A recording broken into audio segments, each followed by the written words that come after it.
안녕하세요. 부동산에 관한 한 여러분의 베프가 되고 싶은 공인중개사 김혜주입니다.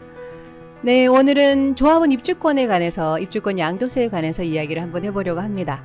국세청에서 매달 발간한 자료가 있거든요. 월간 질이라고. 거기서 이제 조합원 입주권에 관해서 이야기가 나왔길래 그 중에서 여러분이 궁금해할 만한 것들을 추려서 몇 가지 정리를 해드리려고 합니다.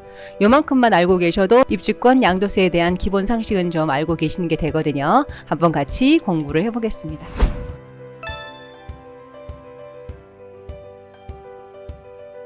입주권을 양도해도 비과세가 되나요? 입주권은 주택이 아닌데 이렇게 이제 궁금하실 텐데요. 원조합원의 입주권은 비과세 적용이 가능합니다. 원조합원의 입주권이라는 것이 그러니까 원래 주택이다가 관리처분 인가가 나면서 이제 입주권으로 바뀐 거잖아요. 근데 원래 그 주택일 때 관리처분 인가 전 주택이 이미 비과세 요건을 충족해 뒀으면, 그러니까 이미 보유기간 2년, 만약에 뭐 조정지역에 해당되는 주택이라면 거주기간 2년까지 다 충족된 주택이 관리처분 인가로 입주권으로 바뀌었을 때 그 입주권은 양도해도 그 혜택을 그대로 받을 수가 있습니다. 1세대 1주택 비과세를 받을 수가 있습니다. 그리고 만약에 이제 집이 많은 사람이다, 다주택자다. 그래서 뭐 2주택과 입주권을 갖고 있어서 3주택이나 마찬가지죠. 그렇게 되는 사람이 주택을 만약에 양도한다면 중과가 되잖아요. 그런데 이 입주권을 양도하면 중과는 안 됩니다. 중과 자체가 주택에만 적용이 되기 때문에 입주권은 이때 현재는 권리잖아요. 입주권이잖아요. 그러니까 권리에는 적용이 안 됩니다. 중과는 적용 안 되고요. 그런데 단기 양도시는 주택하고 똑같이 높은 세율을 적용합니다. 그럼 조합원 입주권을 양도하면 양도세율은 어떻게 되나요? 주택과 똑같죠. 1년 미만이면 70%, 1년 이상 2년 미만일 때는 60%, 2년이 지나야 기본세율이 적용됩니다. 그러니까 단기 보유는 하지 말라, 이런 이야기죠.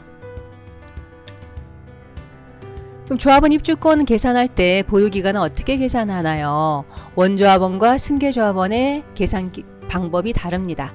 그러니까 원조합원은 애초에 주택을 갖고 있다가 주택이 멸실이 되고 이제 입주권으로 바뀌고 그런 기간이 중간에 주택이 아닌 기간이 있잖아요. 그것까지 다 포함해서 종전주택 취득일, 원래 주택 취득일에서 이번에 입주권 양도일까지 전체적으로 다 공사기간까지 다 포함해서 보유기간으로 쳐줍니다.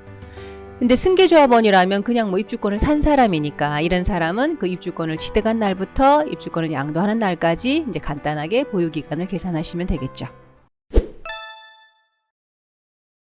그러면 입주권인데도 장기보유 특별공제가 적용이 될까요?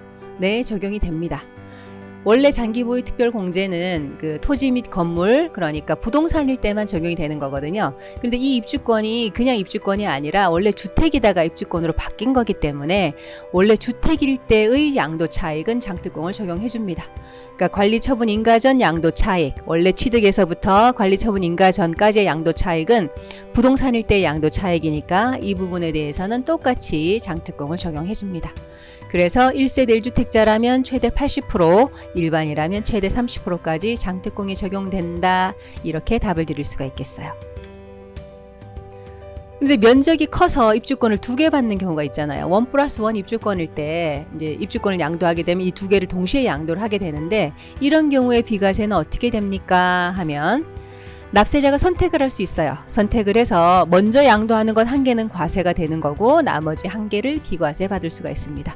동시 양도인데 뭐 어떻게 먼저 양도하는 게 있을 수가 있냐 이렇게 생각하실 수 있는데 동시에 2개를 양도하면서 하나를 내가 선택하는 거죠. 요걸 먼저 양도하는 걸로 하겠습니다. 그럼 작은 거 먼저 양도하는 걸로 해서 과세를 받고 나머지 큰 거 1개는 비과세를 받으시면 됩니다.